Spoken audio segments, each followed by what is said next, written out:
Welcome to Make a Path Presents. I'm Ronnie Hayes, and today let's talk OUTCAST Season 1 Finale. Now, before we jump into this, there's a couple things I want to tell you. If you're a fan of OUTCAST, Skybound has put up OUTCAST figures for sale, and I have to admit, I wasn't going to jump on this just yet as a fan, but for a review, I wanted to get it immediately, and I was blown away. I am very impressed with this figure, and I do have a review coming for this behind this video, so stay tuned for that. But right off the top of my head, the package is gorgeous. They come with Kyle with a removable black element. You see it around him. It's very pliable and transparent. It looks amazing, and he has a stand too, so you can put him on display. I almost poked my eye out. You can put him on display or set him up in your office. He looks cool. And the other thing, if you are in love with OUTCAST and you want more now that the TV show is over, you can dive into the comics. We'll be discussing this a little bit in the preview, in the review here. Yeah, preview. In the review, but the comics have beats that are identical to the show, so if you want to avoid the spoilers in that aspect, yeah, I understand if you don't want to dive into them, but now I can see they are remixing a ton in the show from the comic, still hitting some of those main points, like for example, the Reverend gets, something carved in his chest. That's in the comic, it's in the show, but it's almost night and day different. I mean, it's similar, but there's so much different that it's almost two different stories. So check out the comic if you want more. It comes out once a month, and they're on number 20, I believe, right now. So you have 20 issues to dive into and read. Well, 19 now, the 20's coming soon. And with that said, I'm going to leave links below for Skybound's online shop for the figure. It's just skybound.com, and then you can check your local comic book shop for the OUTCAST, or skybound.com, you can find the trade paperbacks, which contain like 6 issues in one. Now, diving into the review, I thought this was a really solid finale. Now, it didn't have an explosive ending, but I wouldn't trade this cliffhanger of a finale for anything in the world. And this cliffhanger did open my mind up to how much they actually remixed in the show.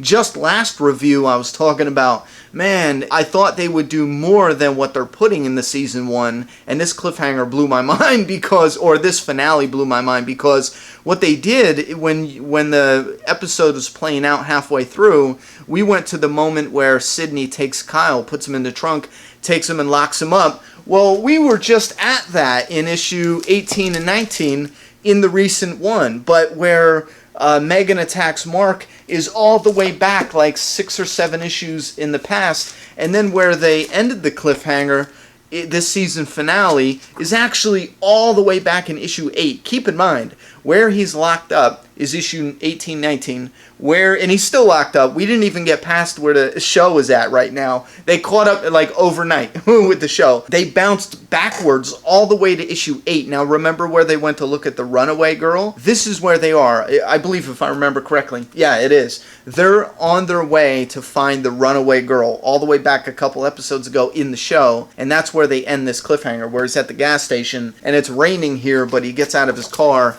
and everyone's staring at him. This was the issue that hooked me for the comic. I love the art, and I love the scenery. I love this part in the story.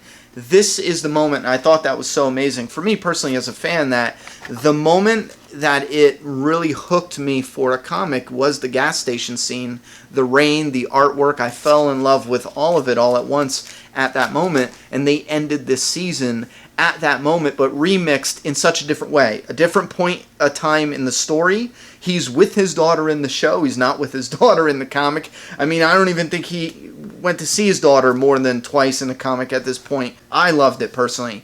Now, there are some problems. Now, let's backtrack to the very beginning where Megan kills Mark. They had this one scene that, it could be nitpicky, but I thought was a tad confusing, where Megan gets cold, and the way they edited it make it sound like she heard the kids and then went and got something to cover up.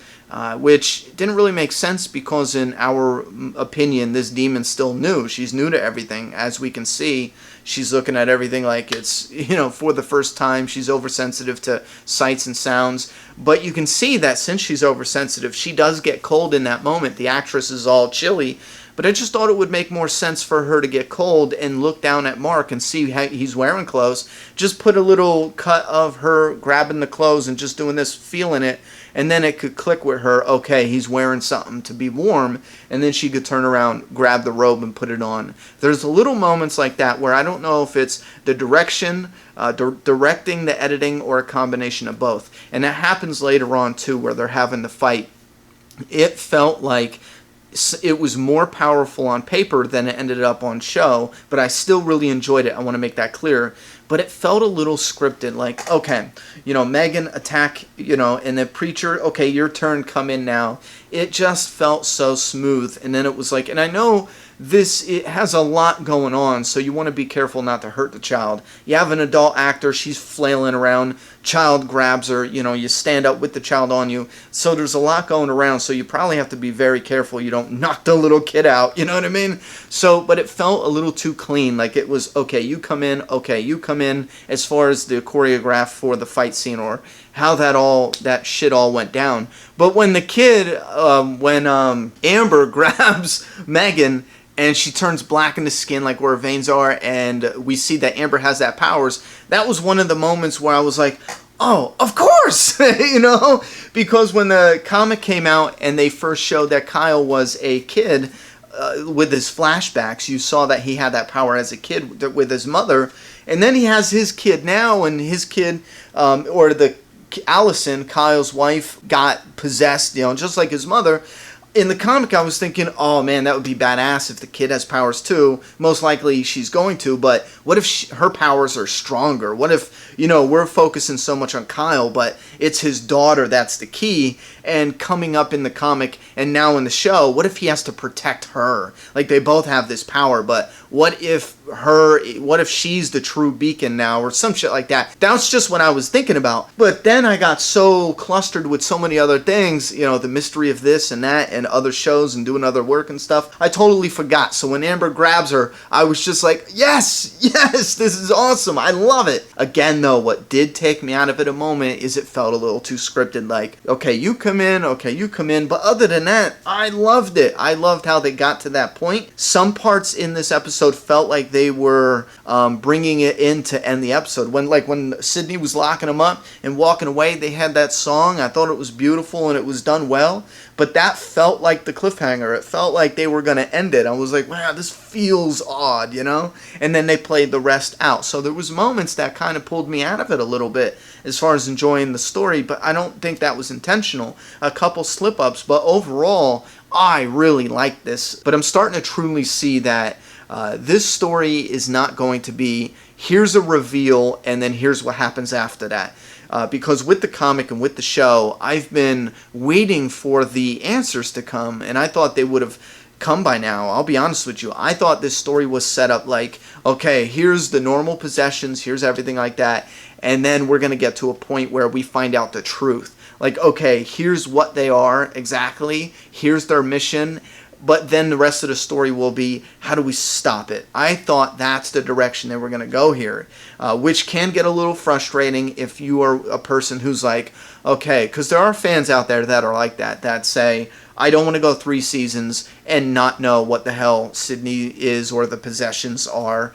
And there's stories that are like that. So this story might be like that, where we'll go 3 or 4 seasons and never find out yet what the black element is. I am hoping it's a mixture of that plus finding out and then opening it up to a new story where they have to figure out how to either stop it or what the merge is, something along the lines of that. I'm hoping the story develops along with the mystery and it doesn't all stay a mystery. You know what? I just confused the shit out of myself. I'm trying to think back and go, okay, what moment did we cross where we're entering into something new? But it just feels like, and this is a problem with the mystery elements where nothing really got solved. It was a whole bunch of running in circles. We didn't really get a whole lot of answers. We got some clue, like Sydney saying, you're from where we're from. So then it's like, okay, did Kyle and his daughter now, did they receive some type of being or some part of a being where they have that in them, but they're still them?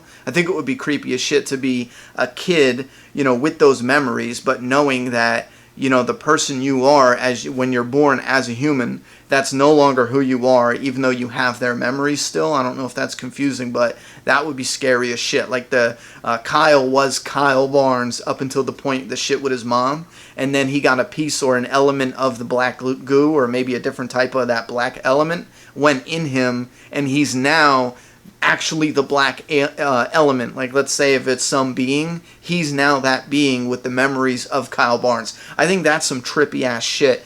I'm not convinced that's what it is. I'm just saying I think that's some trippy ass shit. But if you look at the characters, they're all constantly trying to one up each other in this battle. But when we end this season, we are literally right back where we started. We pulled some people out into the light, like the fire chief and his wife. I think we pretty much exposed them for being scumbags. Aaron, the redhead kid, he's probably dead. They're on the run. Sidney's an asshole, but he can still drive around town freely. So they did this dance, you know what I mean? Expose some things, but the mystery's still there, and they're still right where they started from, except for instead of Kyle being exiled away from his daughter, it's the mother now. And then Kyle and his daughter, and this is where I'm a little confused, are they going to leave? Or are they going to fight it? We saw in the very last cliffhanger where they were at the gas station, they're looking around and they're surrounded now. This town full of people at this gas station are all the beings, you know what I'm saying?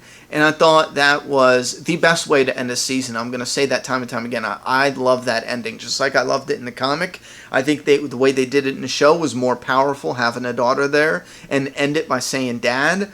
I think that is fantastic. But it leaves me wondering, will they look at that now and go, ooh, maybe we should go back and fight this, because if we're just going to run away, they're going to build and grow and grow and build, and then what if they come after us? Instead of attacking a town full of 50 people, what if we move and then they become 50,000 of them? How do you fight that? So this really opens up a lot of doors of discussion. Again, one of the mystery elements keeps us from really narrowing down what the hell they're going to do with this show. There's some mystery here. I'm still really liking the story. I like this first season.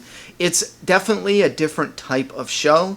I wish there was more creepy elements. Like when we saw the trailers or teasers, they really hit us with some of the really creepy stuff, like with the kid headbutting the bug on the wall and then eating it, shit like that. That really got my attention. So I'm hoping they start adding in some of these more creepy elements, and I think this would just be 10 times better. But I'm sucked in now, loving the comic, loving the show, and the figures are knocking it out of the park. They only have the TV show Kyle. I should say that. This is the TV version of Kyle. I'm really hoping they release a comic version of Kyle, and then maybe Reverend Anderson. That would be pretty cool.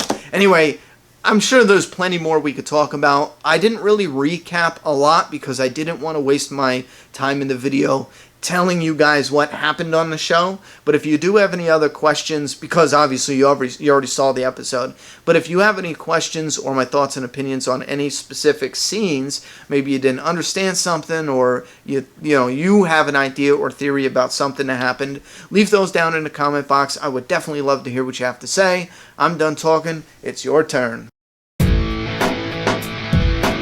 Subscribe now.